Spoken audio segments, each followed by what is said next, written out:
ആഴ്ചയിലൊരിക്കൽ ഇന്ത്യയും പാകിസ്ഥാനും ഇടയിൽ നടക്കുന്ന അതീവ രഹസ്യ സ്വഭാവമുള്ള സംഭാഷണം. വിവരങ്ങൾ ചോരാൻ ഒരു തരത്തിലും സാധ്യതയില്ലാത്ത ഒരു ഹൈലി എൻക്രിപ്റ്റഡ് കമ്മ്യൂണിക്കേഷൻ. വെടിനിർത്തൽ കരാർ നിലവിൽ വന്ന ശേഷം ലോകം ഏറ്റവും കൂടുതൽ ആകാംക്ഷയോടെ നോക്കിക്കണ്ടതാണ് ഇന്ത്യ പാക് DGMO തല ആശയവിനിമയം. അതായത് ഇരു രാജ്യങ്ങളുടെയും ഡയറക്ടർ ജനറൽ ഓഫ് മിലിറ്ററി ഓപ്പറേഷൻസുമാർക്കിടയിൽ നടക്കുന്ന ഒരു സൈനികതല സംഭാഷണം. എന്താണ് DGMO ഹോട്ട്ലൈൻ? പ്രതിസന്ധി ഘട്ടങ്ങളിലും സംഘർഷ സാഹചര്യങ്ങളിലും സൈനിക തലത്തിൽ ആശയവിനിമയം നടത്താൻ ഉപയോഗിക്കുന്ന കമ്മ്യൂണിക്കേഷൻ ടൂളാണ് DGMO ഹോട്ട്ലൈൻ.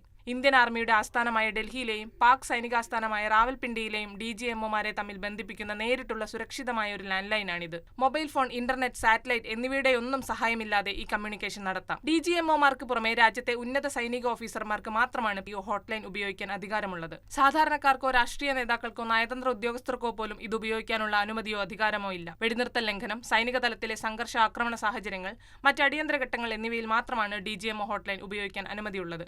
LOCയിലെയും അതിർത്തിയിലെയും സൈനിക പ്രവർത്തനങ്ങൾ കൈകാര്യം ചെയ്യുക, സെൻസിറ്റീവായ സൈനിക ഓപ്പറേഷനുകളെക്കുറിച്ചും ഡ്രില്ലുകളെക്കുറിച്ചും അറിയിപ്പ് നൽകുക എന്നിവയൊക്കെയാണ് ഹോട്ട്ലൈനിന്റെ പ്രധാന ജോലി.